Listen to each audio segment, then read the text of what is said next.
Bonjour à tous, il y a 2-3 semaines, je vous ai posté une vidéo vous proposant de poser vos différentes questions autour de la domotique, qu'elles soient liées à vos installations, me concernant, vous concernant, plus généralistes, peu importe. En tout cas, me poser vos questions, et puis j'allais y répondre dans une vidéo dédiée, et on y est. Dans cette vidéo, je vais répondre à vos questions concernant la domotique. Alors j'ai retenu, en gros, une trentaine de questions, elles ne sont pas toutes distinctes, vous verrez qu'il y a des sujets qui se recouvrent un petit peu. Mais voilà, une trentaine de questions pour faire en gros 1 minute par question. Je vais essayer d'être aussi bref que possible. Je ne rentrerai pas dans le détail, mais vous avez compris l'idée générale de cette vidéo. J'ai essayé de découper en 4 grandes thématiques. Les 4 thématiques ne sont pas égales entre elles en termes de volume, mais en gros vous avez quelques conseils autour de la domotique, les évolutions futures de la domotique, en tout cas ce que j'en pense, la partie serveur, comment héberger sa domotique, et enfin la partie sécurité. Voilà, donc j'ai regroupé en 4 catégories, on va regarder ensemble ces questions, je vous apporte évidemment mes réponses, mais ce sont mes réponses, mon avis très personnel sur la question qui m'est posée. Évidemment, vous pouvez avoir un avis tout autre, si c'est le cas, vous avez la section des commentaires, n'hésitez pas à partager vos retours d'expérience, vos avis personnels. Si la personne qui a posé la question est intéressée pour avoir d'autres avis, bah du coup, elle retrouvera également votre avis en commentaire, puis moi ça m'intéressera aussi de voir si vous avez un avis qui va dans le même sens que moi, ou si vous avez un avis un petit peu différent. Je remercie énormément les gens qui ont posté un petit message sous cette vidéo, puis toutes les autres évidemment, mais sous cette vidéo en particulier.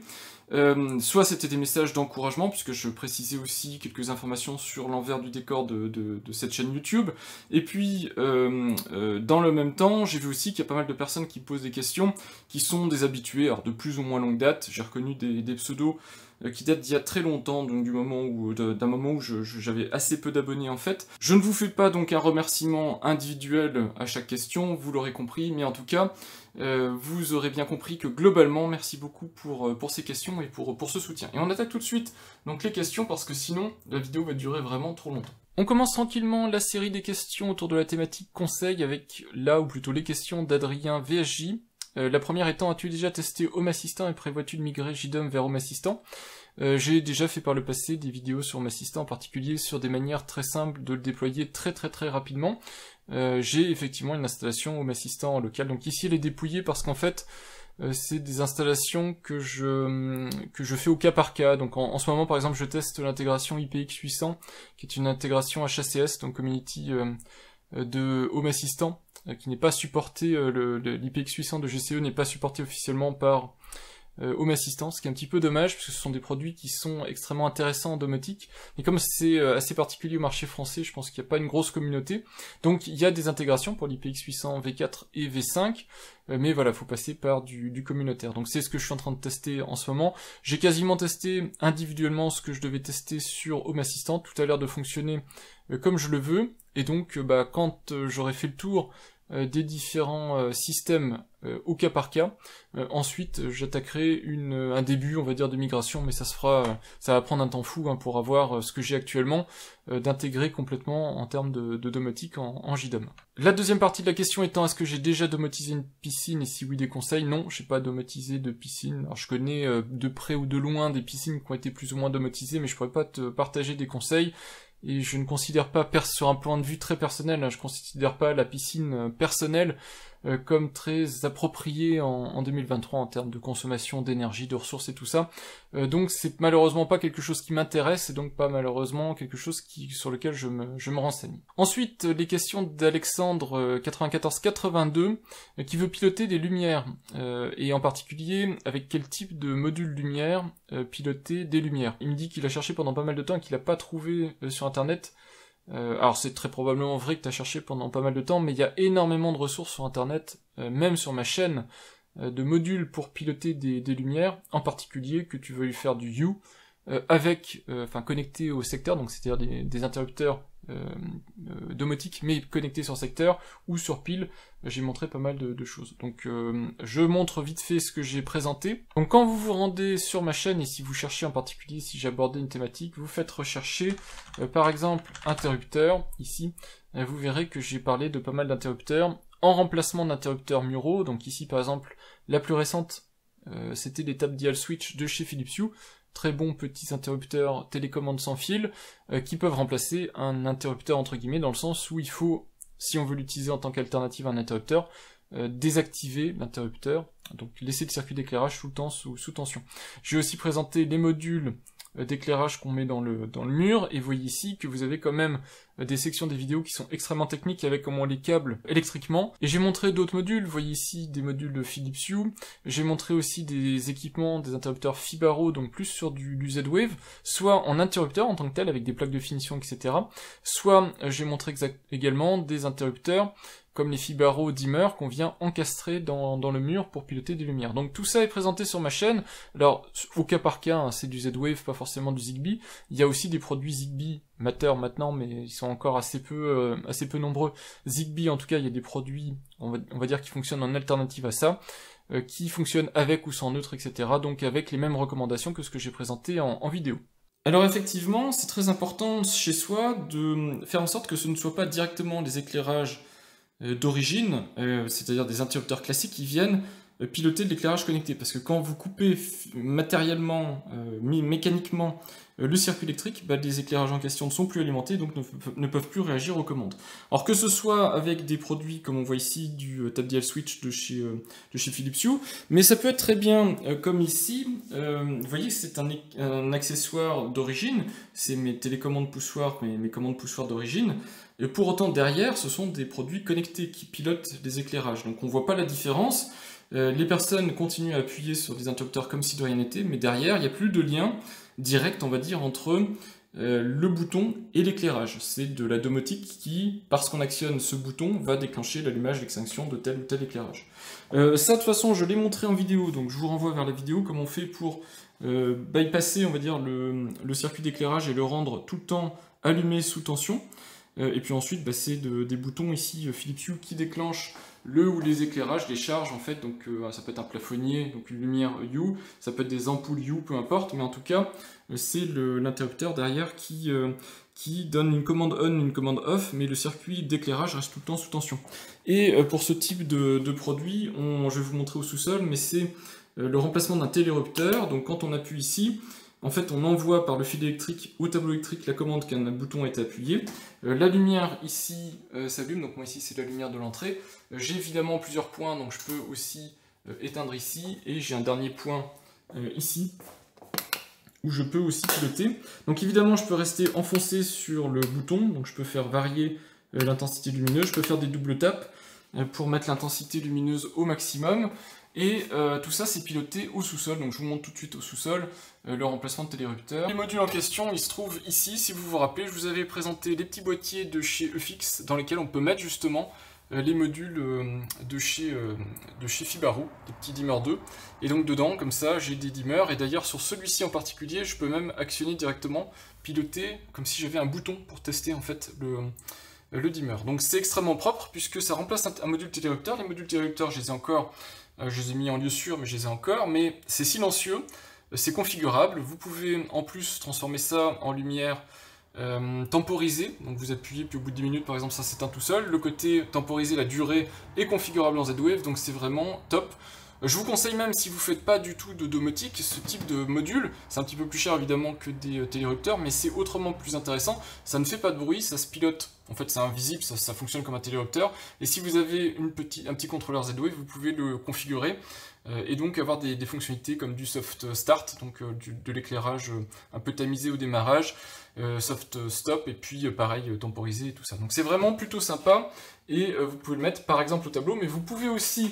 Et je vous ai montré dans une autre vidéo, vous pouvez aussi installer ce type d'interrupteur qui pour le coup est directement câblé sur des fils électriques et qui pilote l'éclairage. Ici c'est l'éclairage, le néon de mon garage, mais ici à nouveau c'est un éclairage intelligent. On voit ici qu'il a en plus du rétroéclairage pour indiquer uniquement quand la lumière est éteinte que le bouton se trouve ici. Quand j'appuie, l'éclairage s'éteint, l'éclairage de l'interrupteur, et c'est l'éclairage du plafonnier qui s'allume, et tout ça c'est piloté en Z-Wave également. Donc vous avez vraiment des capacités intéressantes, que ce soit en Z-Wave ou en Zigbee, pour remplacer différents interrupteurs. Il y a plein de solutions qui s'offrent à vous, donc il n'y en a pas qu'une, c'est à vous d'évaluer ce qui sera le plus intéressant. Ici c'est des solutions qui fonctionnent sans neutre, puisque ma maison est assez ancienne, mais elle a été rénovée récemment, mais malgré sa rénovation, personne n'a pensé à installer du neutre dans les boîtiers, donc j'ai pas de neutre, donc ça fonctionne sans neutre, et ça fonctionne très bien. Que ce soit pour les modules télérupteurs, type télérupteur, les Dimmer 2 que je vous ai montré, ou ces modules-là, ça fonctionne sans neutre.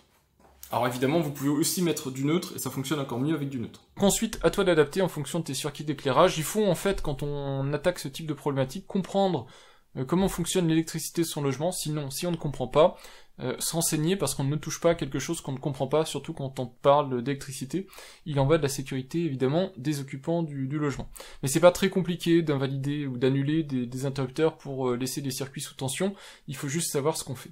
Question maintenant de François Liomé 6565 qui me demande, avec les années de pratique en gros que j'ai en termes de domotique, dans quel ordre je lui conseillerais de domotiser des équipements de la maison, par exemple volets, alarmes, etc.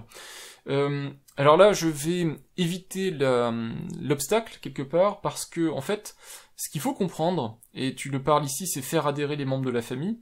En fait, c'est des projets de foyer, c'est des projets de domicile quand on domotise quelque chose, et donc il faut en avoir le besoin. Et ça va rejoindre peut-être les réponses que je vais faire pour d'autres questions, mais ça ne sert à rien de faire de la domotique pour le côté gadget de la chose. C'est des choses justement qui vont provoquer des rejets de la part des gens qui ne sont pas intéressés par le sujet, parce que ça vient leur perturber leur quotidien, c'est pas pratique, ça fait perdre du temps, ça marche un coup sur deux, et puis au final, c'est rejeté en masse.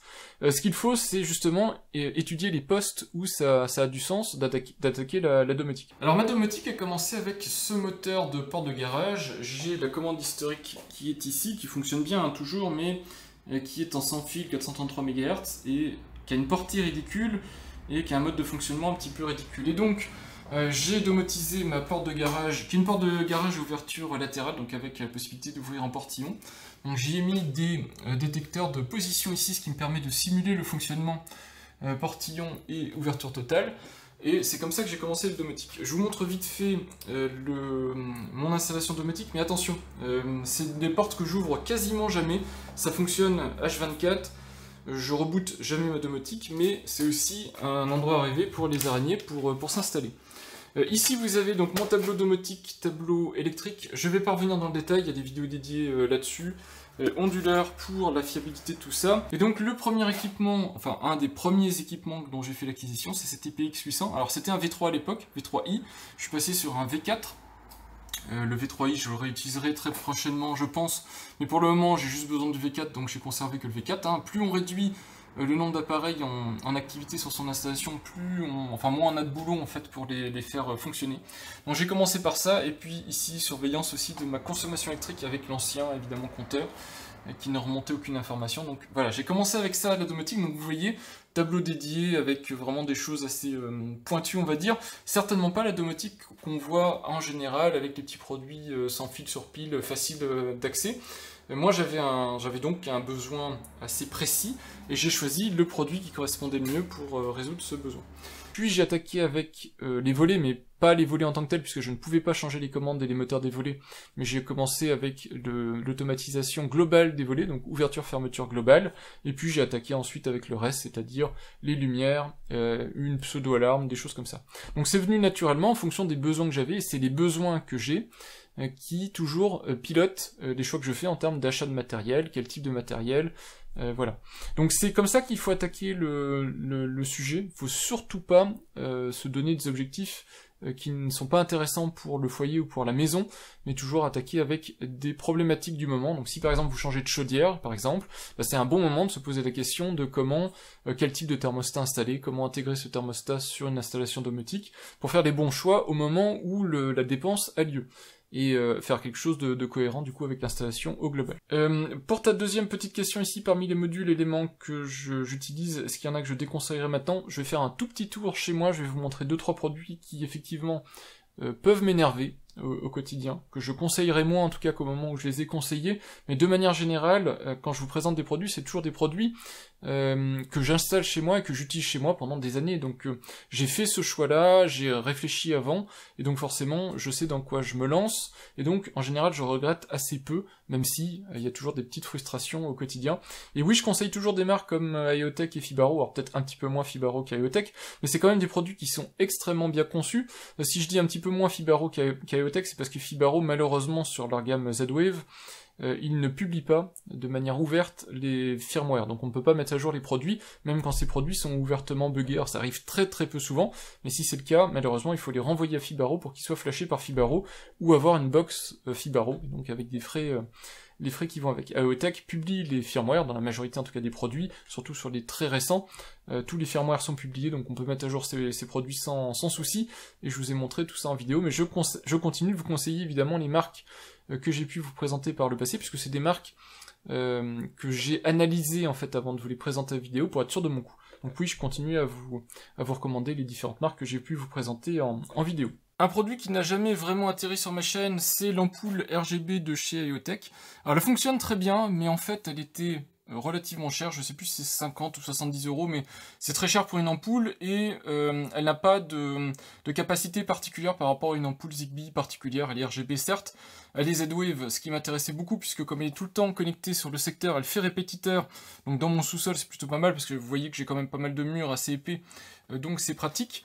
Elle réagit plutôt bien. Ici je la pilote avec cet interrupteur de chez Nodon, un wall switch. Lui je crois je ne l'ai pas non plus présenté en vidéo, j'ai présenté sa version Zigbee je crois, pas la version Z-Wave. Bref, l'ampoule fonctionne bien, elle est pilotée avec des scénarios de chez JDOM, donc des petits scénarios assez sympas, mais en soi, voilà, c'est un produit qui coûte trop cher pour ce que c'est. Ça peut paraître anecdotique, mais un des produits qui me pose particulièrement problème en ce moment, c'est ma floodlight de chez Arlo. Par défaut, j'ai, vous le savez normalement, un mode qui s'appelle Aziz, dont le principe c'est quand je suis chez moi, j'ai pas besoin d'avoir des enregistrements de sécurité. Par contre, je veux que ma floodlight, donc la lumière Arlo, fonctionne comme une lumière, donc sur détection de mouvement, allumer la lumière. Donc en général, je désactive enregistrer la vidéo et je fais activer floodlight. Et donc elle est buggée, je vais vous montrer ici. Voilà en gros ce qui se passe. Elle bascule entre la détection de mouvement avec torche, et on voit pas probablement sur ma caméra, mais normalement il y a les petites torches infrarouges qui s'allument, et ça se met à clignoter, comme ça on a fini. Et le seul moyen que j'ai pour résoudre ce problème, c'est de cocher enregistrer la vidéo. Donc même quand je suis chez moi en pyjama et que je vais jeter un truc à la poubelle, eh bien j'ai la floodlight qui m'enregistre, et c'est pas du tout normal. Et l'autre truc qui m'embête énormément là-dessus, et si ça continue je pense que j'en ferai même une vidéo, c'est que j'ai remonté ce bug à Arlo depuis mi-mai. Je leur ai envoyé un tas d'informations techniques. C'est une mise à jour de firmware en fait qui a bugué, qui a rendu cette lumière buggée, et j'ai même usé, entre guillemets usé, de mon pouvoir, puisque comme je fais des vidéos sur Arlo, je connais les gens au service marketing France et tout ça, donc j'ai fait suivre les informations, et malgré tout, le support Arlo m'ignore complètement, c'est-à-dire ils ne répondent même plus en fait à ma demande de support, alors que voilà, vous avez vu en vidéo que la caméra est complètement buggée. Et c'est pas juste matériel ou quoi, il n'y a pas de panne, hein, c'est-à-dire que c'est vraiment juste la détection de mouvement sans enregistrement de vidéo qui ne fonctionne plus. Et enfin, un dernier produit qui m'a déçu, alors récemment pour le coup, ça date de ce début d'année, c'est le Wall Mode Quad. Alors il fonctionne toujours très très bien, il est génial, donc c'est le petit télécommande tactile avec vibreur et lumière de chez AEOTech. Mais j'ai eu beau changer la batterie, il a une autonomie de 2-3 semaines maintenant, alors qu'avant je tenais 2 à 3 mois. Malgré une batterie normalement qui est censée être neuve dedans, et donc ça devient inutilisable en fait. Recharger un interrupteur comme ça toutes les 2-3 semaines, je l'oublie tout le temps. Et donc c'est dommage parce qu'en plus c'est celui qui pilote tous mes scénarios, donc quand je rentre chez moi, quand je fais des actions rapides, éteindre toutes les lumières à l'extérieur, allumer toutes les lumières à l'extérieur, des trucs comme ça, c'est lui qui pilote les scènes, et je ne peux plus l'utiliser, c'est un petit peu embêtant. Enfin, je peux l'utiliser, mais il faudrait que je le mette tout le temps en recharge, et j'oublie tout le temps. Et enfin, une petite frustration, c'est pas du tout un produit que je vous déconseille, mais c'est un produit qui est embêtant à utiliser au quotidien, mais je vous l'avais dit de toute façon dans la vidéo de test. Donc si vous regardez mes vidéos de test sur les interrupteurs Friends of You, vous le savez, ce sont ces interrupteurs qui fonctionnent sans fil, sans pile, donc sur le réseau Philips Hue ici. Le problème, c'est qu'il faut bien appuyer sur le bouton pour déclencher l'allumage d'extinction de la lumière de la pièce. Et souvent, quand vous êtes pressé, vous faites comme ça un appui très rapide et ça ne fonctionne pas, puisqu'il faut faire un vrai appui fort sur l'interrupteur pour déclencher suffisamment d'énergie pour que la commande parte. Et voilà, ce sont des produits qui sont sans histoire, puisqu'il n'y a jamais besoin de remplacer de piles, etc. Ils ne sont pas connectés sur le secteur, et ils fonctionnent plutôt bien. Mais il faut un petit peu de bruit, à chaque fois qu'on appuie dessus, on entend un gros clac, donc c'est un petit peu bruyant. Et en plus, si jamais vous avez le malheur de mal appuyer dessus, vous quittez la pièce, et puis vous vous rendez compte que la lumière s'est pas éteinte, parce que vous avez mal appuyé sur le bouton, donc pas fait un bel appui fort sur le bouton. Voilà, donc c'est des petites frustrations, c'est pas un mauvais produit, Je vous avais expliqué ça dans la vidéo, c'est un petit peu embêtant. Il faut vraiment prendre l'habitude de les utiliser, même quand vous avez l'habitude, comme moi, pourtant je vis dans ce logement et j'ai l'habitude, et de temps en temps j'ai des ratés. Alors une question de Guillaume Bonamour 2080 qui rejoint exactement ce que je vous ai dit tout à l'heure. Pour toi, quels sont les premiers périphériques à acheter? Eh bien, les premiers périphériques à acheter, c'est les périphériques dont tu as besoin. Donc je ne sais pas quels sont tes besoins, autrement dit je ne pourrais pas te donner de bons premiers périphériques à acheter, mais ça va directement dépendre de ce que tu veux faire. Si tu veux écouter de la musique, tu t'achètes une enceinte, connectée ou pas. Si tu as des problèmes de sécurité, tu peux t'acheter des caméras de surveillance. Si tu veux piloter de l'éclairage, tu peux t'installer des interrupteurs connectés ou des ampoules connectées. C'est à toi de voir en fonction des postes et des problématiques qui sont les tiennes au moment où tu te poses ce type de questions, et certainement pas à moi de t'aiguiller vers quelque part des impasses, puisqu'en te suggérant des choses à regarder, probablement c'est pas ce que tu recherches, et donc au final, ça va peut-être pas t'aider. Donc voilà, ça rejoint exactement le type de réponse que j'ai pu faire tout à l'heure, et je suis obligé de t'apporter la même réponse. Jean-Bernard Cramp 7078 qui trouverait intéressant que je partage des synthèses sur les critères qui m'ont permis de choisir tel ou tel équipement ou technologie, donc pas à l'oral mais sous forme d'un tableau synthétique. Donc malheureusement je reconnais des demandes qui sont des demandes de choses vers lesquelles je vais pas me diriger malheureusement. Je comprends tout à fait les gens qui veulent des tableaux comparatifs, en gros, technologie A, technologie B, produit A, produit B, les avantages, les inconvénients. C'est pas du tout quelque chose vers lequel je veux m'orienter.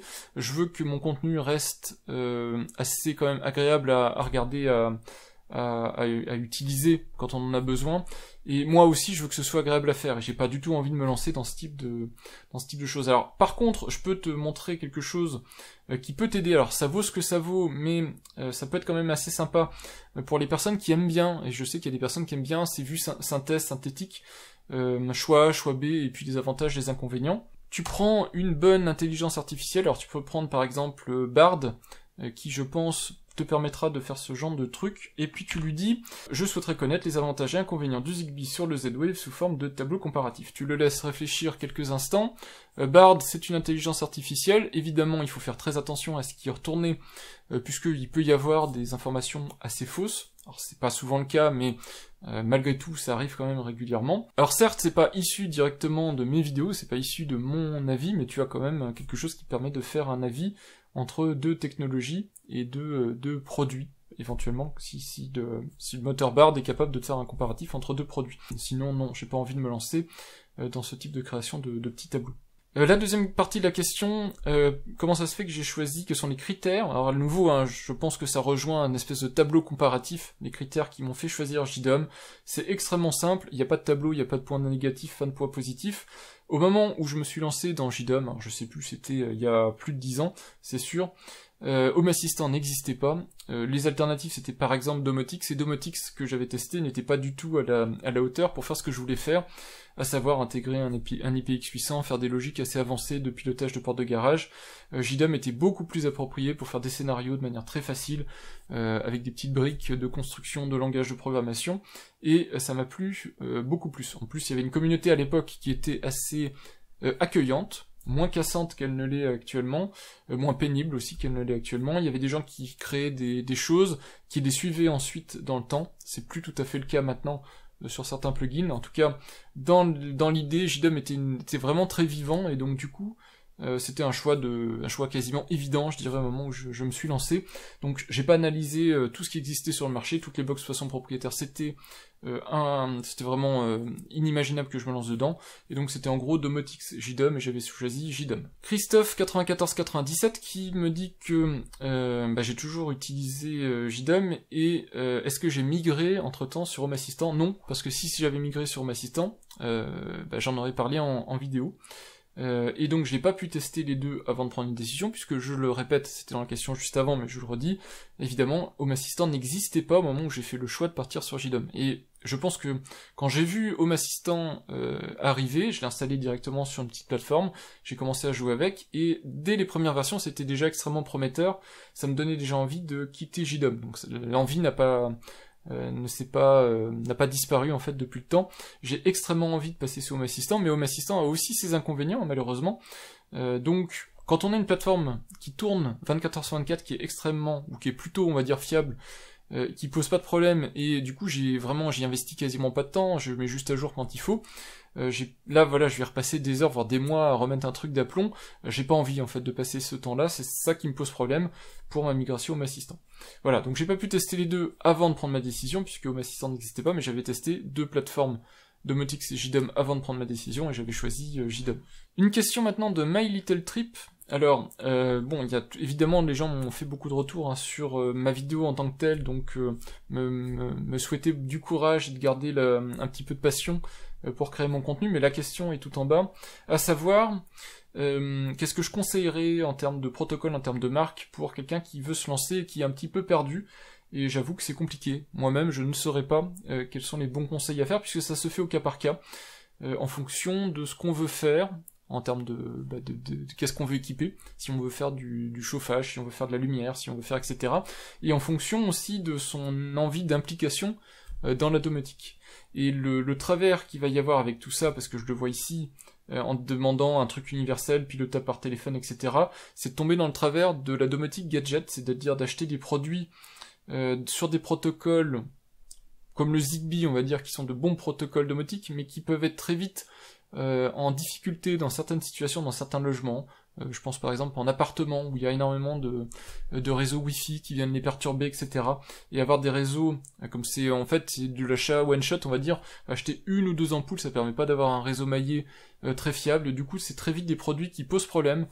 Et puis ensuite derrière on branche cette ampoule ou ces deux ampoules sur une enceinte Alexa ou Google, et donc du coup on fait de la pseudo-domotique, et très vite je pense on en est un petit peu dégoûté, voire on trouve que les choses ne marchent pas comme on voudrait. Donc pour moi il faut quand même attaquer la problématique sous un angle assez sérieux, et envisager évidemment l'achat d'une box domotique ou la construction d'une box domotique, plutôt du Home Assistant. Je conseillerais de se lancer là-dedans, un contrôleur, pour si on veut faire du sans fil Z-Wave ou Zigbee, et se lancer sur des produits un petit peu réputés, donc pas des produits trop gadgets, et pas des produits trop problématiques. Maintenant, voilà, si c'est ici, comme j'imagine, pour faire de l'éclairage, je pense que c'est la question. Le problème de Philips Hue, c'est que ça coûte cher, et il y a certaines fonctionnalités qui ne sont accessibles que sur la plateforme Philips Hue, puisque tout ce qui est éclairage, Uplay et compagnie, pour avoir un retour temps réel quasiment de l'éclairage en fonction de ce qu'on affiche sur un écran, ça ne fonctionne quasiment que sur la plateforme Philips Hue ou sur des petites applications tierces, mais sur une plateforme Zigbee tierce, c'est compliqué d'avoir ça natif, on va dire.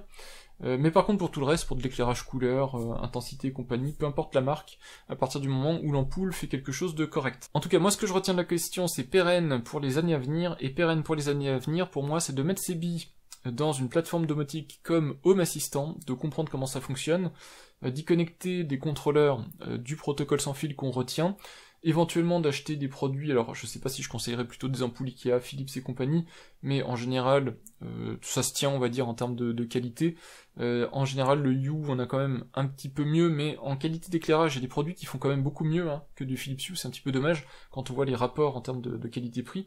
Mais voilà, c'est surtout d'investir à fond sur la plateforme de domotique, qui peut derrière être pilotée par de la voix, par un smartphone, etc. Et là, c'est quelque chose qui durera quelques années, on apprend petit à petit à l'utiliser, on y intègre les produits qu'on souhaite, ça peut être de l'éclairage, mais ça peut être tout autre chose, une piscine, un robot tondeuse, je sais pas moi, une porte de garage, un portail, peu importe, et comme ça, c'est quelque chose qui se monte petit à petit, et quelque chose qu'on fait durer aussi longtemps que possible. Une question de NoScreamZZ, question qui a été abordée sur le Discord, puisque cette personne est venue aussi poser la question sur le Discord, je pense que les réponses y ont été apportées, mais c'était autour du chauffage, donc thermostat, et comment coupler un thermostat avec une chaudière à des vannes thermostatiques pour moduler, on va dire, alors c'est pas le moduler de la chaudière modulante, mais moduler dans le sens réguler les températures pièce par pièce, et pas avoir des chauffes globales, comme l'impose quelque part une chaudière chauffage central. Donc ça je vous montre en vidéo, très rapidement, mais de toute façon j'ai fait des sujets dédiés sur par exemple le mode de chauffage Netatmo avec les vannes connectées Netatmo, et il n'y a pas de très bonne solution de domotique autour de ça, donc ça va être compliqué de donner un bon conseil, mais voilà, il y a eu quelques exemples qui ont été donnés dans le serveur Discord, donc je vous renvoie là-bas si vous êtes intéressé par ce sujet. En ce qui concerne le chauffage, je pense que je suis dans ta situation depuis un an. J'ai remplacé ma chaudière par une chaudière condensation modulante. Le côté modulant est désactivé parce que j'ai un thermostat historique et que la chaudière ne se comportait pas bien en fait avec ce thermostat. Donc j'utilise ça et j'ai pas de solution en fait à t'apporter.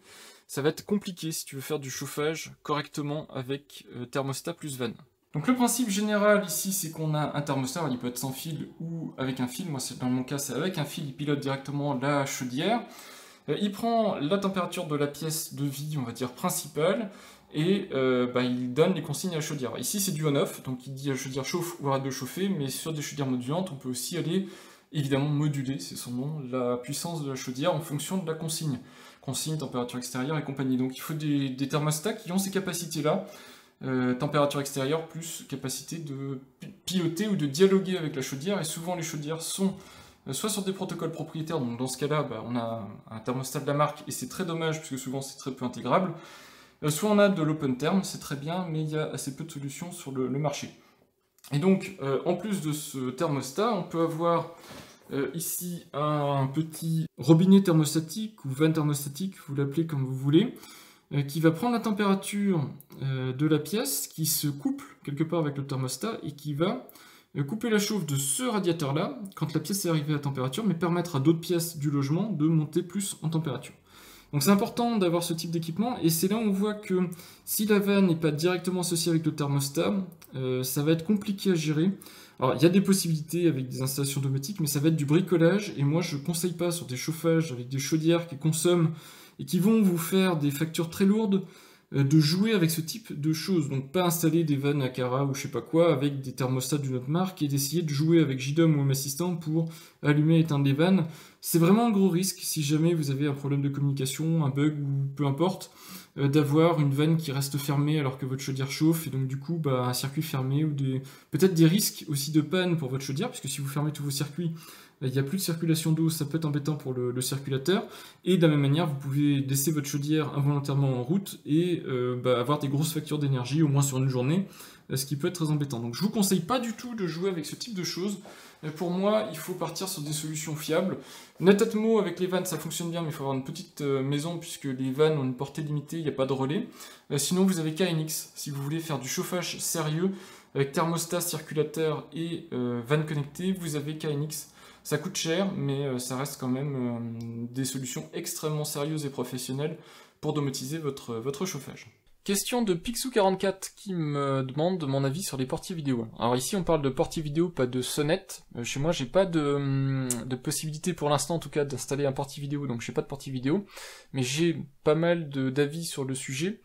Alors un portier qui puisse être sans fil au départ puis filaire une fois, voilà. Moi je vais passer sous silence les besoins très spécifiques parce que malheureusement ce genre de besoin c'est vite quelque chose qui va potentiellement poser problème rapidement. Moi je pense que voilà, un portier, si on veut avoir quelque chose de bon, si on a trouvé le modèle qui nous plaît et qu'il n'est pas sans fil mais il est filaire, et d'ailleurs un bon portier est plutôt filaire, puisqu'en général pour optimiser et pour s'assurer de la qualité de transmission, on passe en filaire, c'est quand même la voie royale, eh bien on tire un câble, tant pis, on prend un petit peu de son temps ou un petit peu de son argent, et on équipe la périphérie de son logement avec ce qu'il faut pour pouvoir installer un portier vidéo. Moi c'est ce que je conseille, pas essayer de prendre toujours les raccourcis, ça peut vite être problématique, ne serait-ce que pour l'achat d'un portier, puisqu'on va acheter un portier qui est sans fil, qui est peut-être pas très bon en sans fil, et on va en être déçu, alors qu'en fait il suffisait peut-être d'acheter un modèle filaire, et le même modèle en filaire aurait parfaitement convenu. Alors en portier vidéo, deux marques que je peux conseiller, il y en a d'autres, hein, des Doorbird ou des choses comme ça qui peuvent être éventuellement intéressants,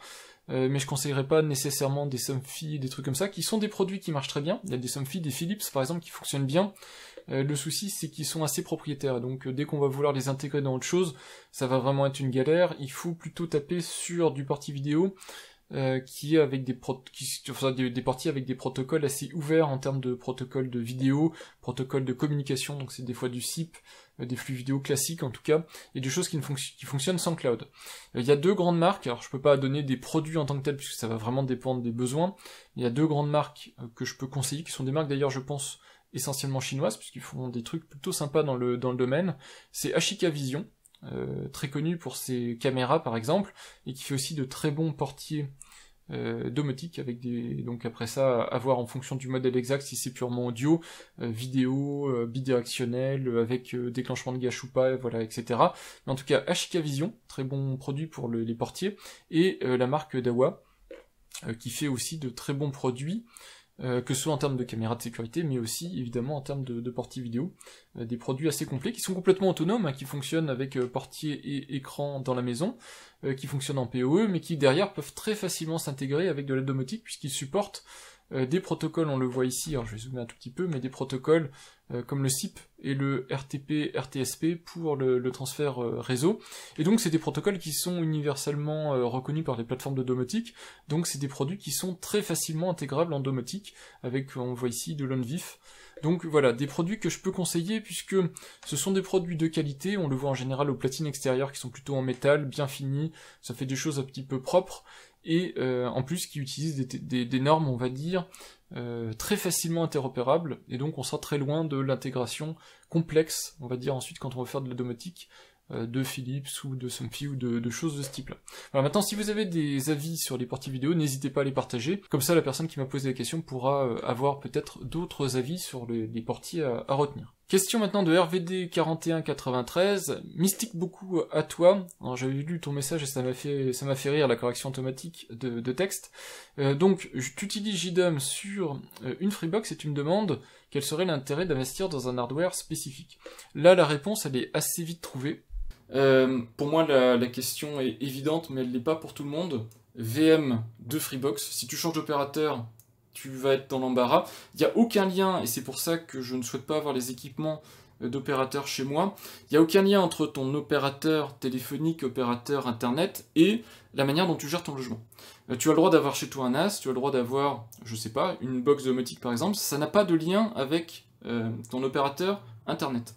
Et donc, à partir du moment où tu utilises les services de ton opérateur internet, c'est problématique parce qu'à partir du moment où tu souhaites en changer, tu vas te poser des questions que tu n'aurais pas eu à te poser, à savoir, qu'est-ce que je fais du coup des services que j'utilisais de cet opérateur.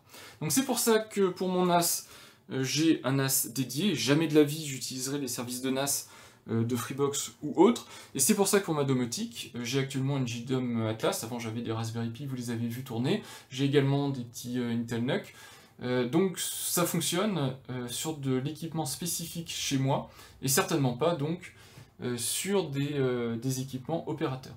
La question ensuite qu'on pourrait se poser, c'est virtualisation ou tourner sur du matériel, du vrai matériel en fait, mais là c'est pas directement cette question-là, donc on verra quand la question se posera. Une question de Shark Rider 3158 qui me demande donc comment déployer son système de domotique derrière un reverse proxy pour sécuriser. Alors la question est un petit peu à cheval sur l'univers NAS, reverse proxy, tout ça, donc ils sont une série de vidéos que je fais mais qui sont pas dans la thématique de domotique.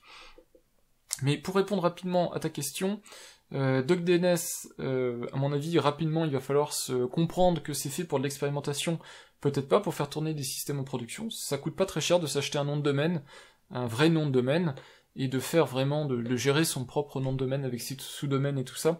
Je conseillerais, pour quelques euros à l'année, de s'acheter un vrai nom de domaine et de s'écarter de la solution DuckDNS, qui doit se limiter à de l'expérimentation, je trouve. Donc déjà, s'acheter un vrai nom de domaine, ça peut être intéressant. Et ensuite, pourquoi gérer deux domaines différents sous une seule instance ou créer deux instances? C'est au choix de chacun. Moi, personnellement, j'ai un seul nom de domaine. J'ai un sous-domaine qui est géré par un serveur reverse proxy swag et un autre sous-domaine qui est géré par un autre reverse proxy. Plutôt domotique, etc. Donc des serveurs assez critiques pour mon installation d'un côté, et de l'autre, des serveurs qui ne sont pas tout le temps disponibles sur internet ou pour lesquels j'ai moins de besoin. Donc je le fais comme ça moi personnellement, mais avec un seul nom de domaine, il n'y a pas besoin d'avoir deux noms de domaine différents, sauf que sous DuckDNS c'est un petit peu plus compliqué puisqu'on a que des on a que des sous-domaines en fait, mais on peut très bien avoir des certificats je pense de sous-domaines, même si c'est un petit peu plus compliqué à faire. Moi en tout cas je conseillerais de prendre un vrai nom de domaine, pour le redire une dernière fois, et éventuellement d'avoir un sous-domaine pour tout ce qui est, je sais pas, NAS et trucs dans le genre là, et peut-être un sous-domaine dédié pour la partie reverse proxy domotique, mais ensuite tout peut être géré par le même reverse proxy, pourquoi pas, si c'est une machine qui est bien dimensionnée, bien sécurisé, on peut très bien utiliser une seule instance Swag, ça marchera très bien. Pourrais-tu faire des vidéos sur Home Assistant? J'en ai déjà fait, j'ai déjà expliqué ça dans les questions précédentes, donc j'en ai déjà fait, et il y en aura probablement au fur et à mesure de mes expérimentations, et si je me lance vraiment sur la plateforme Home Assistant. Oui, donc c'est prévu que j'en fasse si je me lance un petit peu plus loin sur Home Assistant. Question de Sizzler maintenant, avec le recul, qu'est-ce que je conseillerais pour commencer la domotique pas trop cher? Et là, à nouveau, on va rejoindre toutes les réponses que j'ai pu faire par le passé. C'est une très mauvaise première approche de la domotique que de concevoir une domotique pas trop chère. Pour moi, le côté cher ou pas cher de la domotique, il doit pas se faire dans le prix du produit, il doit se faire dans le risque de taper en fait à côté et d'acheter un produit qui au final ne sert à rien et va finir démonté dans un placard. Si on attaque la domotique même avec un produit cher, et je le répète, moi j'ai commencé la domotique avec un IPX800, alors V3i je crois, mais c'est un produit quand même qui coûte entre 300 et 400 euros, donc on peut pas dire que ce soit un produit pas cher, qui s'intègre dans un tableau électrique.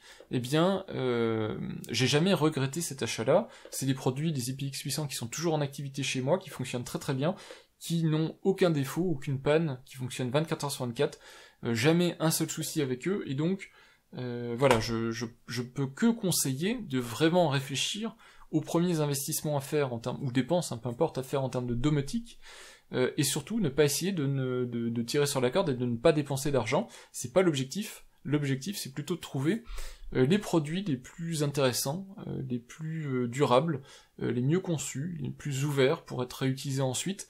Alors ici, c'est des produits essentiellement lumière, hein, quand on regarde un peu la liste. Mais voilà, ça sert à rien en gros, je pense que tu abordes la domotique par le mauvais angle.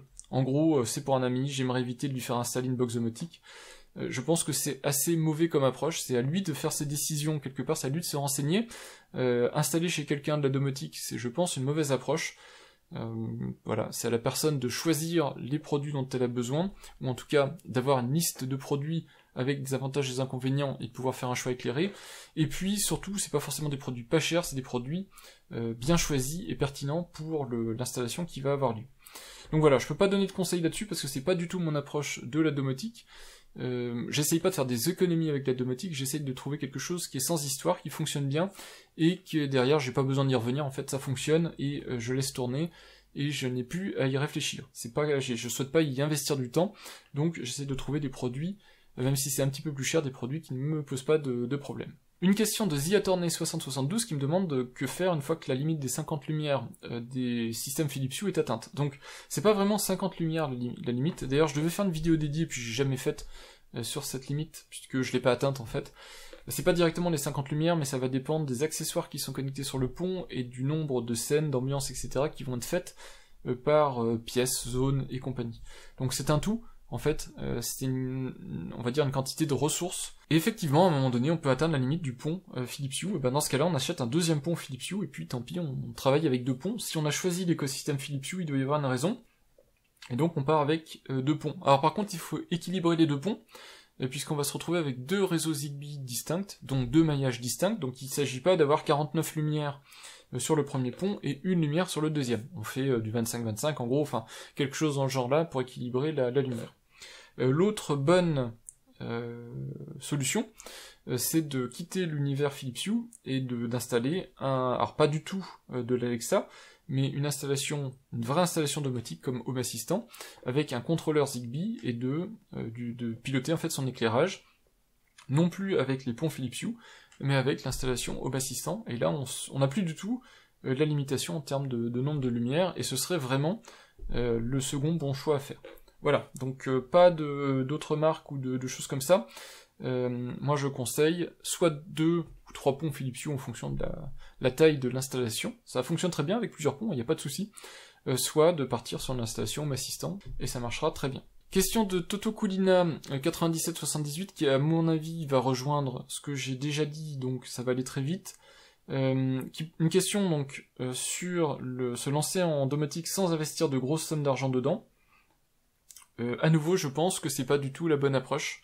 Alors c'est vrai dans plein de domaines, mais pour moi, c'est pas la quantité d'argent qui doit piloter la manière de se lancer dans quelque chose. Il faut que ce soit une dépense qui soit réfléchie, qu'on sache pourquoi on fait cette dépense-là, qu'en amont on soit renseigné sur le sujet, qu'on ait pesé le pour et le contre, et que ce soit réfléchi. À partir du moment où c'est réfléchi, il n'y a pas de grosses ou de petites dépenses, ce sont des dépenses qui sont raisonnées, puisqu'on sait pourquoi on fait cette dépense-là, et on sait qu'il y aura un certain retour, peut-être pas retour sur investissement, mais en tout cas on sait qu'on y gagnera à faire cette dépense-là.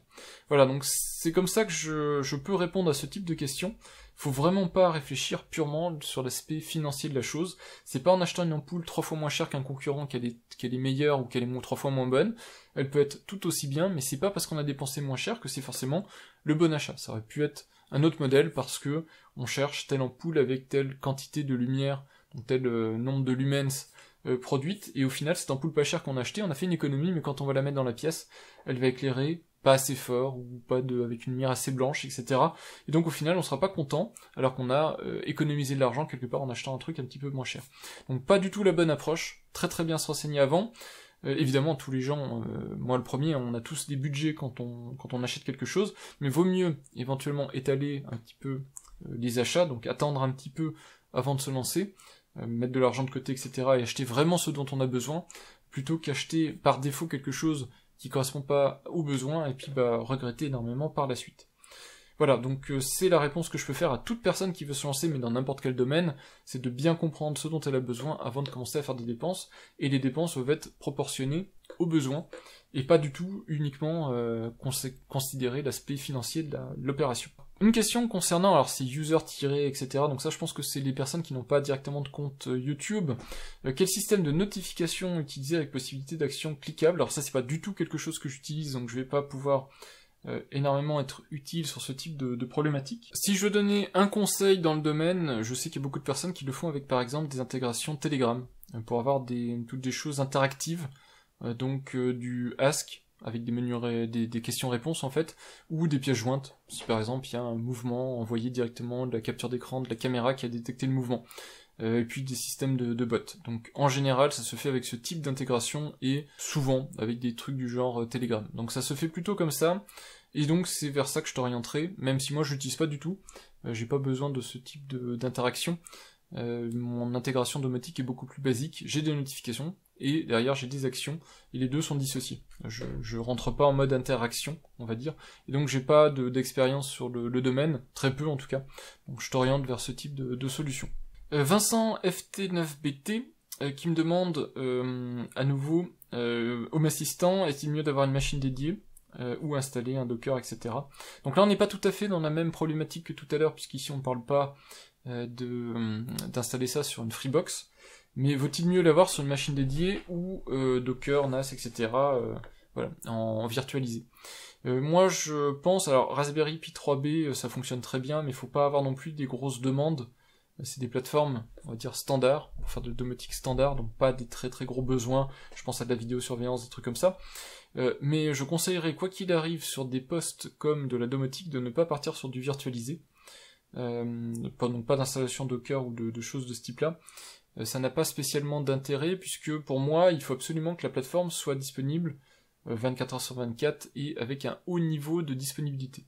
Là où ça peut devenir intéressant de virtualiser, c'est quand on sait le faire, c'est-à-dire avec par exemple du Proxmox et plusieurs nœuds.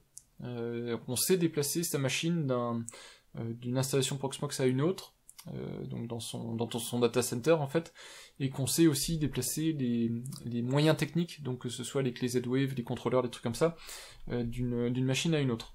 Et dans ce cas-là, oui, ça peut avoir du sens puisqu'on augmente le niveau de disponibilité. Par contre, associer sa domotique à d'autres services qui peuvent tomber en panne, moi je trouve que c'est une très mauvaise idée. Et personnellement, en tout cas, je tourne avec du matériel dédié depuis le début, ça fonctionne très bien, c'est du matériel qui tourne 24h sur 24, j'ai eu une panne, je crois, une fois, c'est une alimentation de Raspberry Pi qui a lâché, j'avais une alimentation d'avance, c'était réparé dans la journée et c'était reparti. Si on fait les choses correctement, avec les bons disques durs, etc., pour que les machines tiennent longtemps, c'est des plateformes qui sont extrêmement fiables et qui tombent pas en panne. Alors il y a un petit peu de maintenance à faire, mais de toute façon, quand on virtualise, alors si on est en Docker, ça va assez vite. Si on est en vrai virtualisé, on a un vrai système d'exploitation de toute façon à mettre à jour régulièrement, donc ça change pas au final grand chose. Donc pour la domotique, et pour la question très particulière de la domotique, je conseille d'avoir une vraie installation matérielle, donc dédiée à son installation domotique, ne serait-ce que pour avoir le maximum de disponibilité possible et ne pas l'associer à d'autres services. Voilà, maintenant, si vous savez faire en virtualisé, si vous savez ce que c'est que la haute disponibilité et comment obtenir ce niveau-là en virtualisé, vous pouvez vous lancer, mais il faut savoir s'y prendre, donc je ne conseille ça qu'aux personnes qui connaissent bien le sujet. On attaque maintenant la deuxième tranche de questions. Alors je vous rassure, ça va aller un petit peu plus vite, il y a moins de questions pour les 3 autres thématiques, on va dire. Donc on attaque maintenant la partie évolution. Donc alors Sildel, 78 Sildel, qui me demande concernant la question domotique, il est sous JDOM depuis 2 ans, il a l'impression qu'il y a moins d'effervescence et de nouveautés pour ce système. Est-il viable ou pas sur du moyen long terme?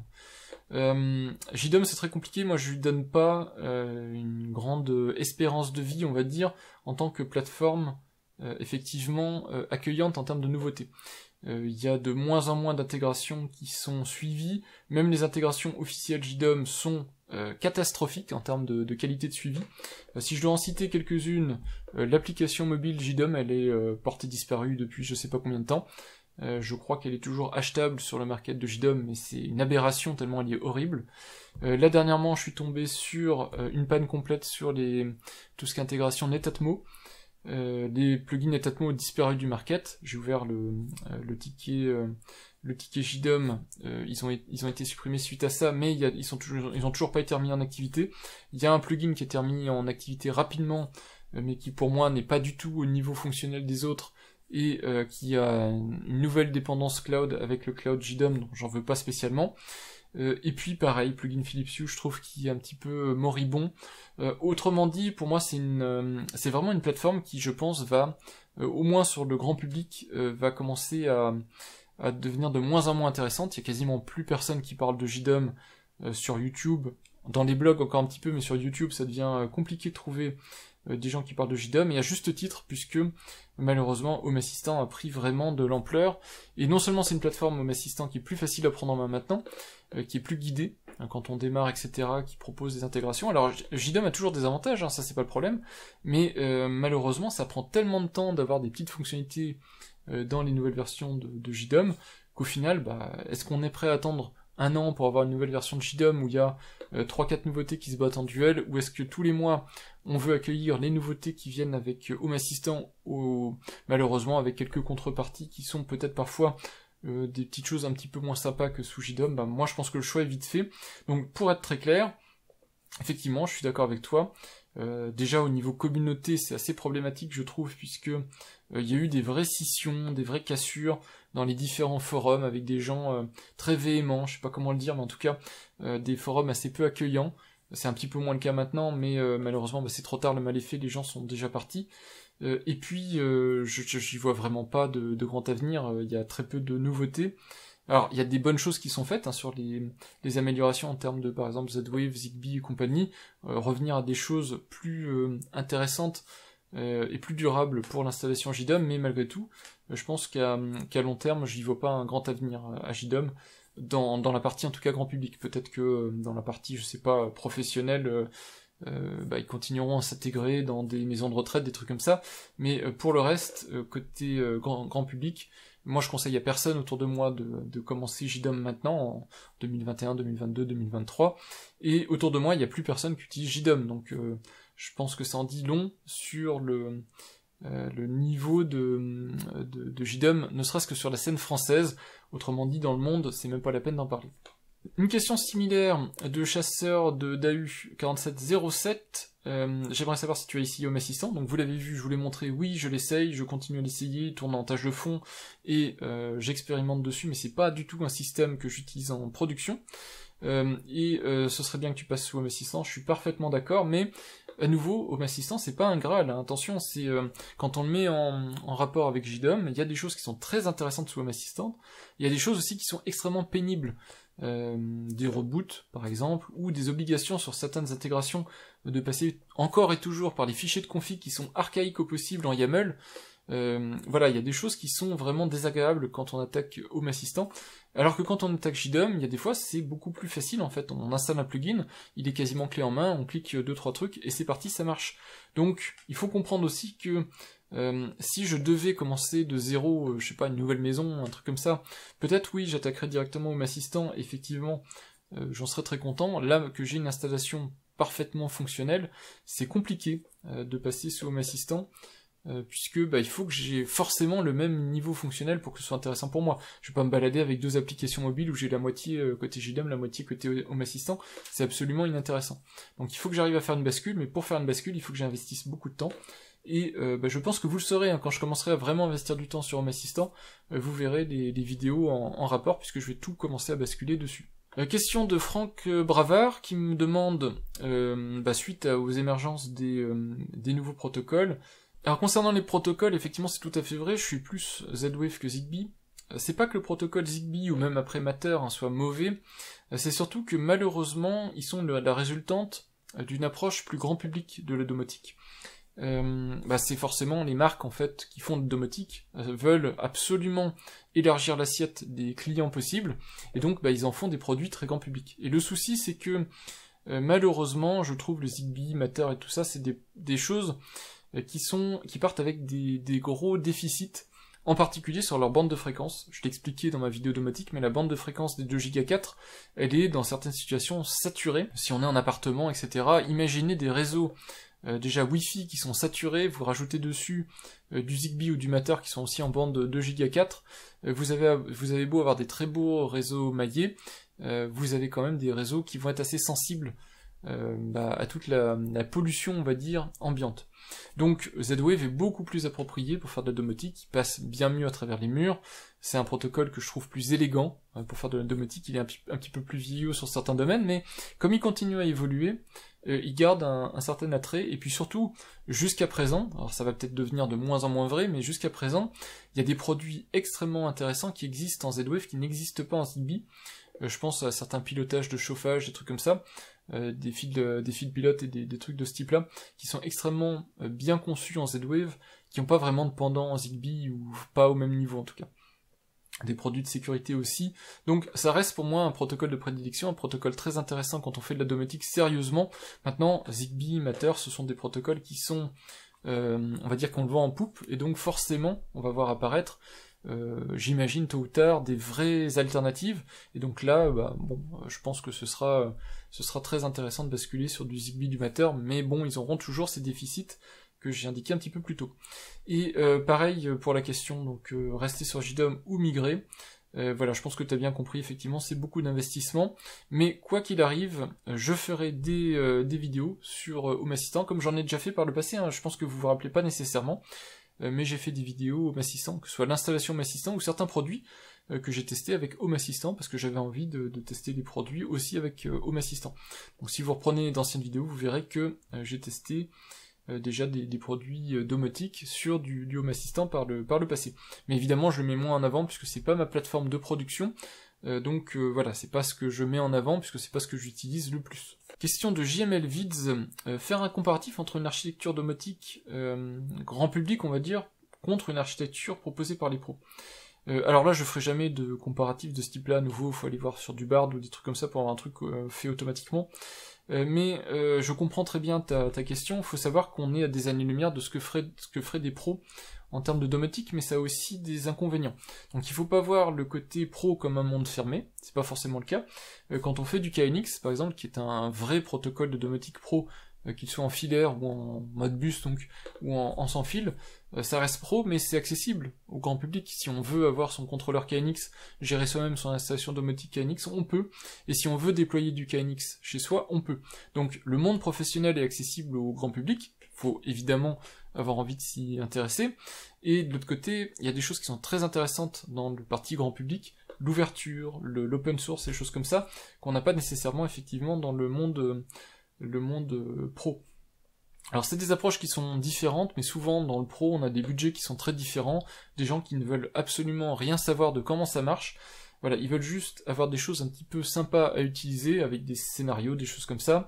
Quand ils ont un besoin, ils font revenir le professionnel, ils ont un nouveau cahier des charges, l'installation est réajustée à leurs besoins, et puis voilà, c'est vraiment sur des manières de fonctionner qui sont très différentes d'un domaine grand public où les gens se débrouillent par eux-mêmes et veulent un petit peu économiser de l'argent.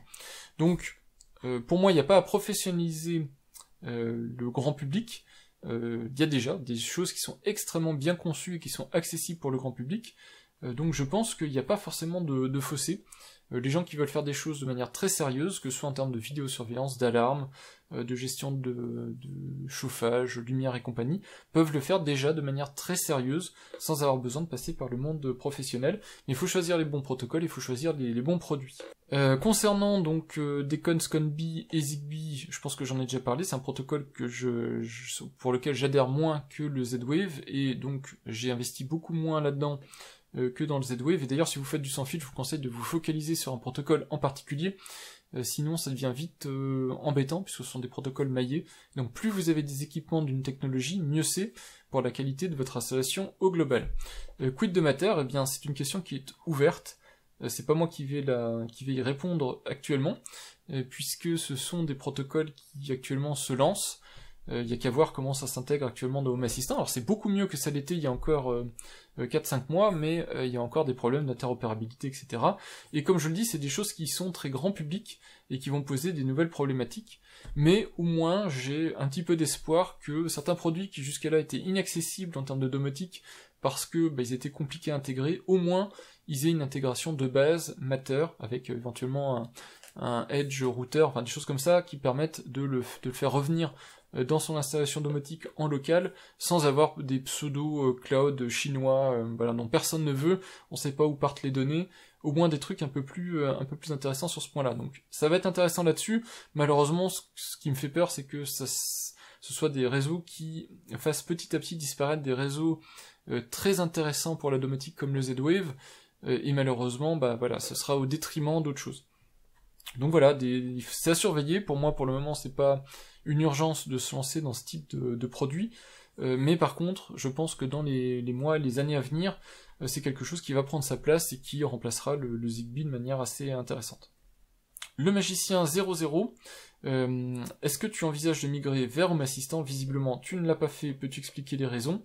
Je l'ai expliqué et je le redis très rapidement. La et unique raison principale, c'est que ma maison est intégralement domotisée sous JDOM, et que si je dois faire le pendant sous Home Assistant avec l'intégralité, ça va me coûter un temps fou, et je pourrais le faire, mais il faudrait que j'arrête par exemple de faire ce type de vidéo.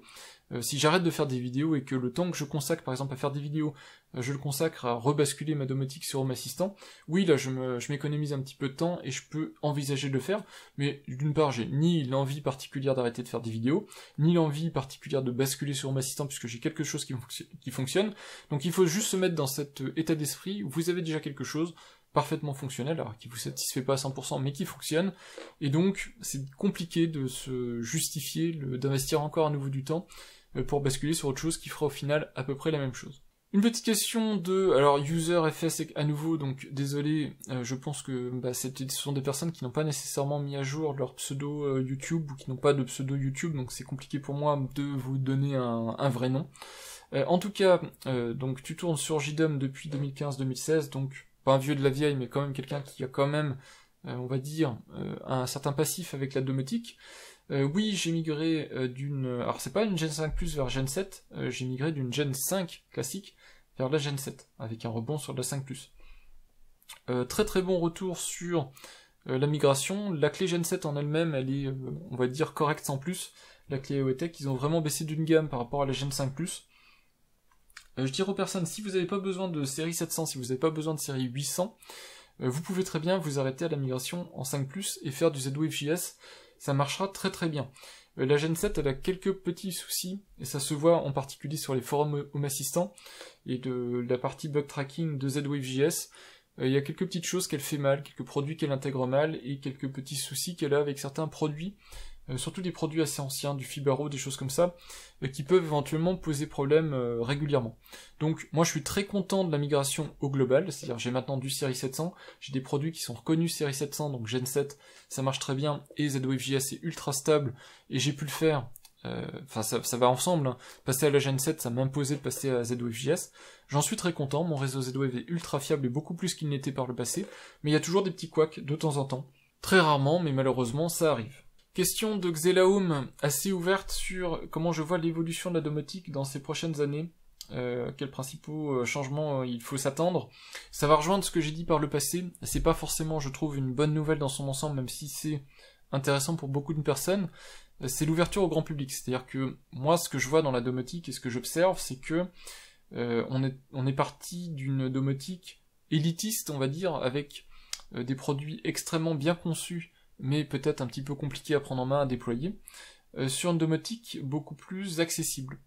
Avec tous les travers que ça a, c'est-à-dire à force de vouloir rendre des choses trop faciles, trop accessibles aux gens, on a fait du full cloud, avec parfois des clouds qui sont gérés en Chine, avec des robots aspirateurs qui ont des caméras, qui envoient les photos de chez vous directement sur des serveurs chinois, avec ce que ça implique derrière comme protection de la vie privée.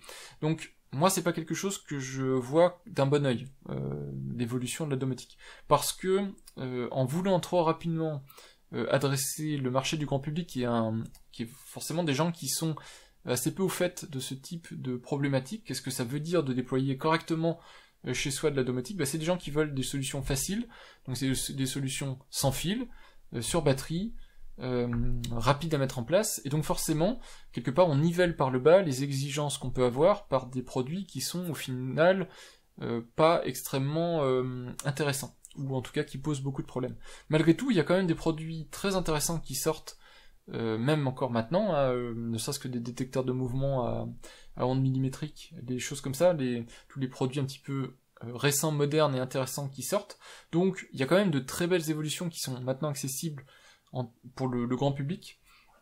Donc voilà, c'est un mélange, pour moi, d'évolutions qui vont dans le bon sens, très intéressantes, et puis aussi, malheureusement, de produits qui n'auraient jamais dû voir le jour, qui complexifie en gros la vie. Je serais presque obligé de faire des vidéos en continu pour essayer d'expliquer pourquoi il faut absolument pas s'orienter vers ce type de produit. Et moi j'ai pas envie de faire des vidéos pour dénigrer, on va dire, des gammes de produits, donc c'est pas ce que je fais en termes de contenu, mais c'est ce que j'essaye au travers des produits que je sélectionne, en vous expliquant pourquoi je sélectionne les produits, et pourquoi surtout il y a d'autres produits qu'il ne faut absolument pas sélectionner. Donc j'ai des grandes espérances en termes de domotique, avec entre autres les protocoles Matter et compagnie, qui vont, j'espère, à terme, mettre un terme à tout ce bazar en termes de cloud, de produits, on va dire, assez mal conçus, des produits peut-être un peu plus opérationnels, un peu plus interopérables, et mieux conçus pour fonctionner en local sur son installation domotique, et avec des plateformes comme Home Assistant qui, je trouve, deviennent moteurs sur ce type d'amélioration, voire même centraux, c'est-à-dire qu'ils prennent le lead même sur certaines marques. Je pense que c'est de bon augure pour avoir quelque chose d'un peu meilleur. Mais voilà, faut être assez positif. Malgré tout, j'ai quand même quelques inquiétudes sur la qualité de ce qu'on aura au final. On attaque maintenant une toute petite tranche de questions qu'on m'a posée, qui est plus axée sécurité. Je remercie beaucoup les personnes qui ont posé ce type de questions, parce que pour moi, elles devraient être au cœur de toutes les questions domotiques. Alors peut-être que la majorité des personnes sont déjà au fait de ce genre de choses, mais dès qu'on déploie de la domotique, que ce soit la manière dont les produits discutent avec des serveurs, la manière dont ils sont déployés chez soi, qu'est-ce qu'ils exposent quand on les connecte, c'est des sujets qui sont critiques. Et donc ici la question porte sur les caméras de vidéosurveillance, qui sont en soi tout un pan complet d'une problématique en tant que telle. Ici, en particulier sur les produits Reolink qui peuvent, je crois, fonctionner de façon hors cloud, ou qui peuvent être flashés de façon pour fonctionner hors cloud, donc ce sont des produits plutôt pas mal, mais avec ici des produits Wi-Fi. Alors malheureusement, on peut pas faire grand-chose contre le brouillage Wi-Fi, c'est des choses qui arrivent, c'est assez peu courant le brouillage intentionnel Wi-Fi, mais pour des malfrats, je sais pas comment dire, des gens qui veulent pénétrer chez vous, et qui auraient des brouilleurs Wi-Fi, effectivement, ils peuvent. C'est un angle d'attaque possible. C'est pas forcément ce qu'ils vont faire. Je pense qu'ils vont prendre une masse, ils vont vous exploser chez vous, ils vont piquer une télé, 3 bijoux, etc. Ils vont repartir. Ils auront probablement pas de brouilleur Wi-Fi, de choses comme ça.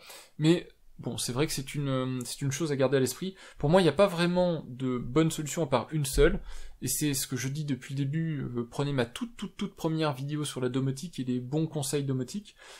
C'est de faire du pur filaire. Vous tirez des câbles partout, chez vous.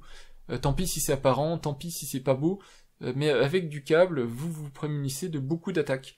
Surtout si vous avez tout ce qui est PoE, etc. Vous pouvez alimenter vos caméras situées à l'extérieur, par exemple, avec un onduleur, donc les maintenir en activité malgré une coupure de courant, et donc vous prémunir de beaucoup d'attaques. Donc pour moi, la vraie réponse à ces problématiques de sécurité, surtout sur la partie Wi-Fi, bah, c'est justement de ne pas utiliser de Wi-Fi, de partir sur l'Ethernet qui est réputé, qui a beaucoup moins d'attaques, à partir du moment où vous ne laissez pas un câble pendouiller dehors.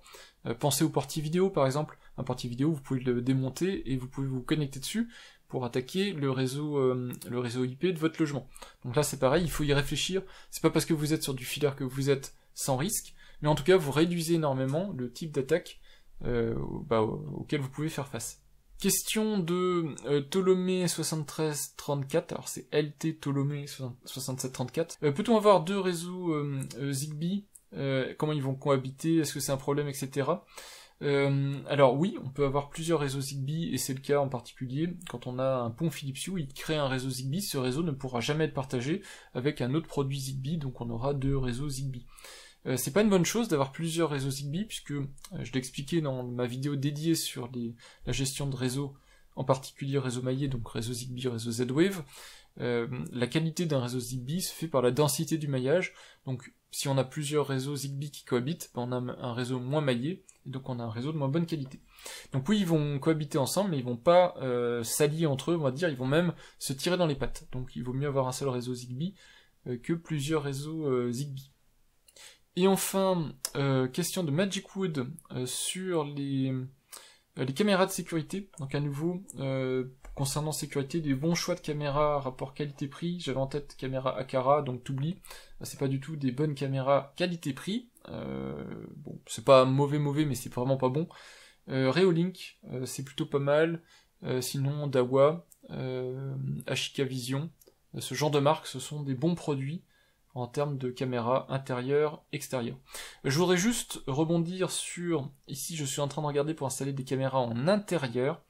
En intérieur, en fait, ce qu'il faut être particulièrement vigilant, c'est soit d'avoir des caméras avec des boucliers de confidentialité ou motorisés qui permettent de s'orienter vers les plafonds, soit éventuellement de ne pas mettre de caméra en intérieur, jamais dans des pièces d'intimité, pensez-y. J'espère que c'est clair pour la majorité des personnes, mais jamais dans une pièce, voilà, une chambre, encore moins dans une chambre d'enfant, donc tout ce qui est veilleuse ou je sais pas quoi avec une caméra pour enfants, on oublie. Vous ne savez pas où partent les images, et vous ne savez pas qui va regarder les images, ce qui vont en être faites, donc faites très attention, même si la marque vous dit qu'il n'y a aucun risque, que tout est sécurisé, vous ne mettez pas de caméra dans des pièces d'intimité, et dans des pièces, on va dire d'intimité limitée comme un séjour ou des choses comme ça, vous ne mettez pas non plus de caméra. Donc éventuellement dans des lieux de passage comme un couloir, une entrée, voilà, où il y a vraiment très peu de risques, on va dire, en termes de vie privée. Et encore, choisissez des caméras avec bouclier de confidentialité et motorisées pour les mettre dans un certain mode quand vous voulez être sûr qu'elles ne vous filment pas à votre insu. C'est vraiment quelque chose à faire extrêmement attention. Le deuxième point, quand on a des caméras en intérieur, on n'achète certainement pas des caméras de marque chinoise de ce type-là. On choisit des caméras qui n'ont zéro interactivité cloud, purement des caméras qui se pilotent en local avec son petit enregistreur local, et on gère tout en local. Ce ne sont pas des caméras qui doivent être connectées sur internet autrement que par soi-même, c'est-à-dire on a le droit soi-même de s'héberger son petit serveur d'enregistreur de caméra et de se le rendre accessible sur internet, mais on gère ça soi-même, on passe pas par un cloud d'une marque quelconque.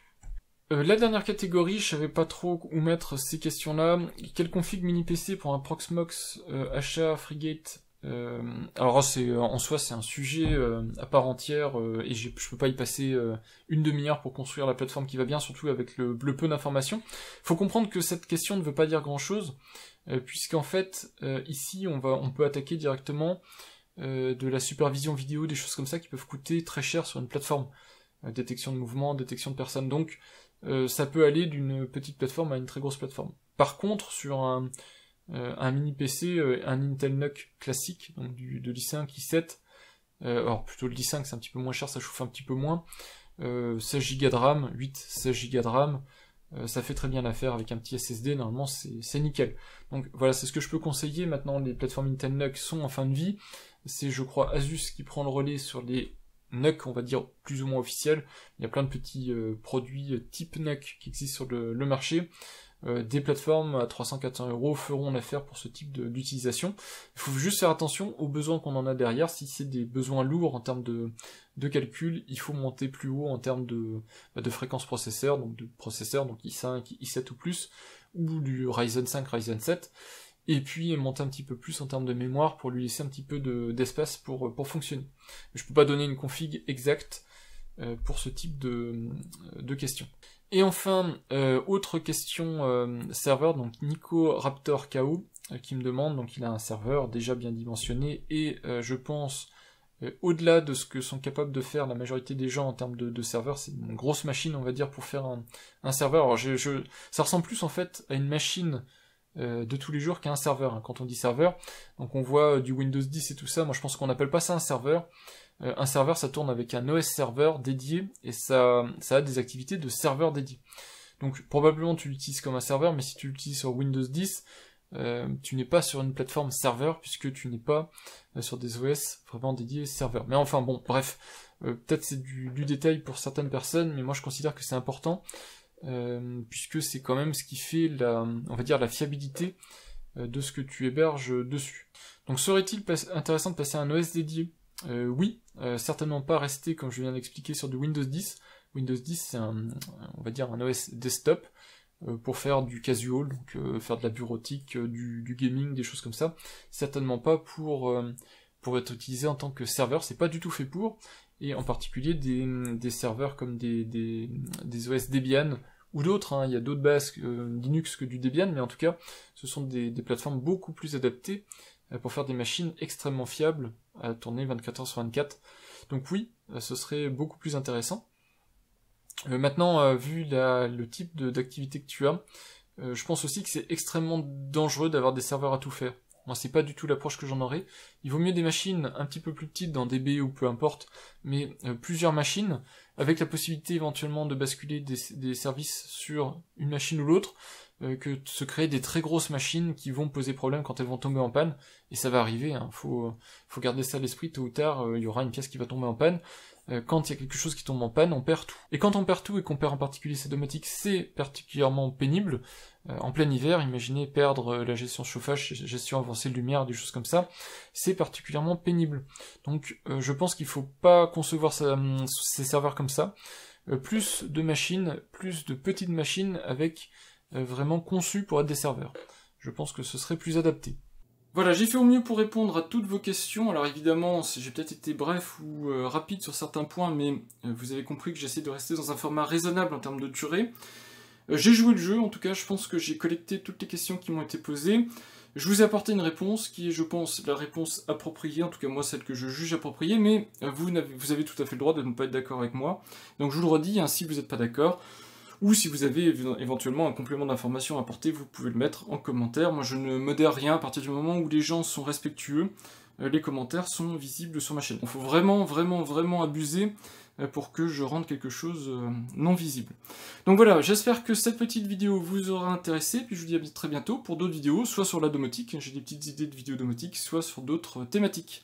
Et n'hésitez pas à continuer d'ailleurs à poser vos questions en commentaire, puisque moi je réponds à toutes les questions. Alors, je peux pas y passer un temps fou, puisqu'évidemment j'ai d'autres activités, je fais d'autres choses dans la vie que juste fournir du contenu sur YouTube, mais j'essaie de répondre à tout le monde, donc si vous avez des petites questions additionnelles, je peux continuer à y répondre. Puis je vous dis à bientôt donc pour de prochaines vidéos. Au revoir!